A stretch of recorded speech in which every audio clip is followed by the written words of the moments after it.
So here's our fleet in the beginning. We started only about 20 nautical miles from the submarine. I believe it was 25 nautical miles. And I talked about this in the beginning, but I'm going to talk about it again here. Do not start the player within torpedo range of a submarine unless you expect that player to lose the ship that's within that range without penalty. You know, you wanted him to have an exciting start or something. That's fine. But you're going to have a frustrated player if he gets shot at immediately by a submarine as soon as he loads the game up. That did not happen to us. I'm just saying avoid doing that. Oh, that's why. Okay, it's all the way down here at the bottom.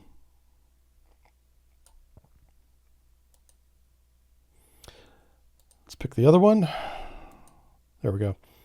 So from the carrier, it was 31 nautical miles, but we had the Antietam right here. 23 nautical miles. We haven't even started the scenario. This is where we are. Now, some wake-homing torpedoes can go, like I said, in excess of 23 nautical miles. And the problem is we're driving in that direction, and we're about to start air ops. And as soon as we start air ops, you can't really turn the carrier unless they change that. We did turn the carrier today, but we did it between landing operations. So I'm still going to work on the premise that we can't turn the carrier during air operations until I see otherwise. It is something that I complained about, so the developers may have addressed it.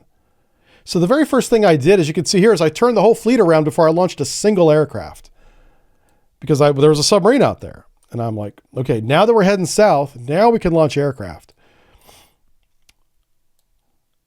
And there they go. I launched a lot of ASW aircraft first and just prosecuted that dude right away. Let's get on him right now.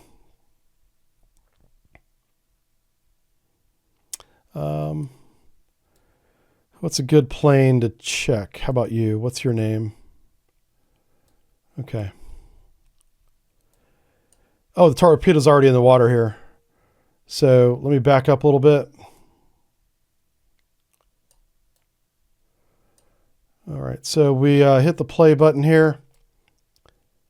He's coming in. This is the actual attack run. There's already sonar buoys in the water. We have helicopters also to the east, dropping sonar buoys as well. The sonar buoy is very important that you monitor the track of the weapon as much as the submarine, because you don't want a rogue weapon out there that you don't know where it is that you dropped.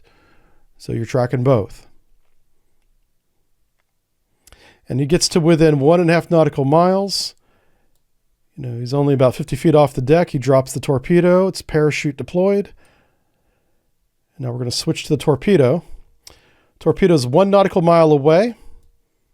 And splash. Does its startup procedure. This takes 5 to 10 seconds.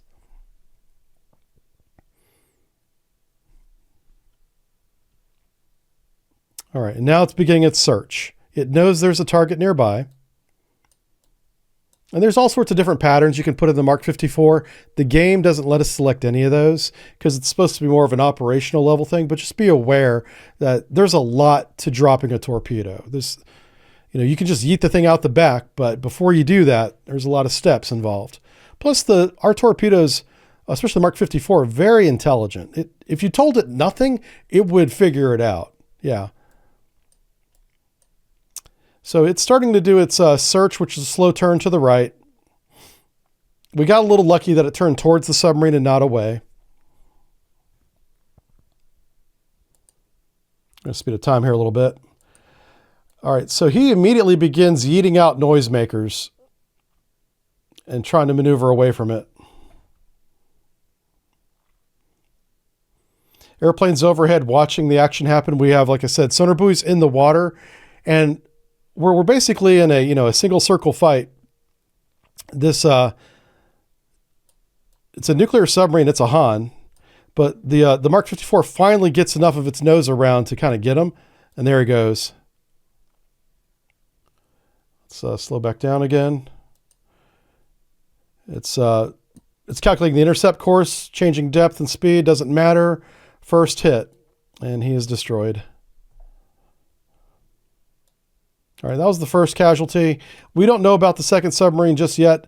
That's what this red thing is here. And we're kind of heading southeast now, away from contact as we launch our airwaves. Let's fast forward to the next action.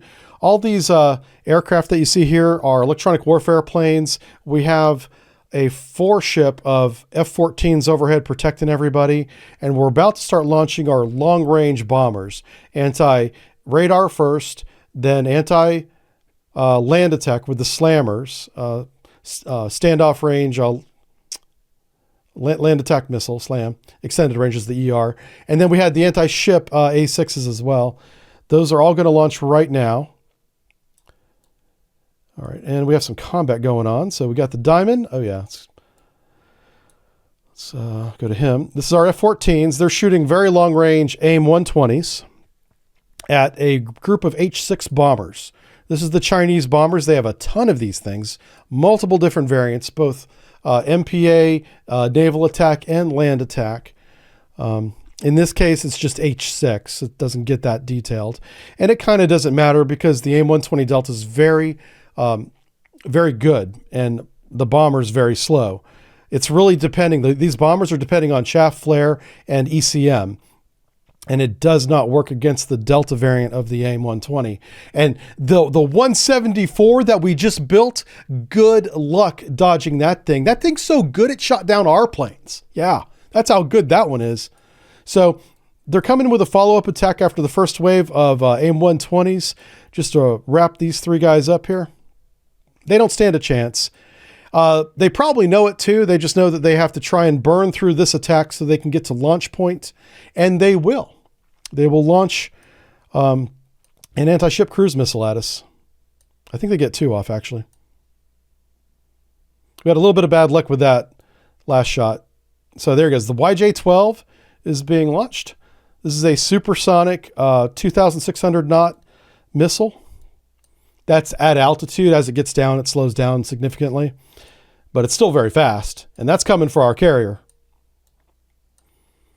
All right, so he's toast. He's got 1 more. They try to go after the missile, but I redirect them manually to finish off the bomber because he hadn't shot yet, this one here. And he should get a shot off because I thought they got 2 on us. Yeah, he's taking evasive action, and he's down. Okay. Now, let's take a look at this missile. Which is this YJ-12 over here? Let me get up to it here. There it is. So, yeah, they only got 1 off on us. Let's go to the carrier.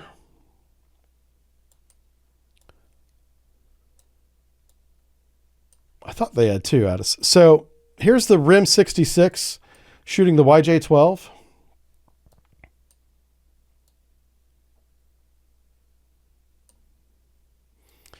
Oh, wow. What happened here? Hold on a second. I think we just got our answer. Pause this. Pause. There it is. Okay. I think we see the friendly fire incident. This might have been where we lost. Yeah, there's RIM 7 right here. Who is this? Let's back up a little bit.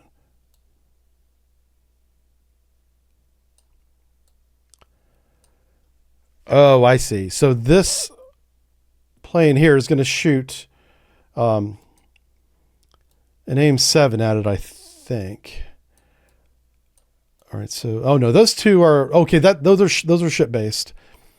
They come at the YJ-12. Do they miss? That one misses. Oh, and it redirects onto one of our planes. Now that should never happen. This is radar guided. Oh my God, the radar operator of this ship needs to be fired. This is where we lost one of our planes. Okay. Now, here's more RIM 66. Now, these guys missed. Do they redirect? No, they go right into the water. Okay. So we're starting to panic here a little bit. This guy's getting really close. All right. Now, pause right here. Pause. This is where the YJ-12 slowed down a little bit because it's in very dense air. Its cruise missile. What's its speed? It should tell us exactly how fast it's going. If I give me a target here. So the target is the YJ-12. It's probably going after the carrier. Let's see. If I select carrier, it should give me a closure rate in knots, and that's what I want to see. What's the closure rate in knots? Okay. Yeah, it's 2,400 knots at sea level. Holy smokes. Okay, that's insane. This missile is badass, man.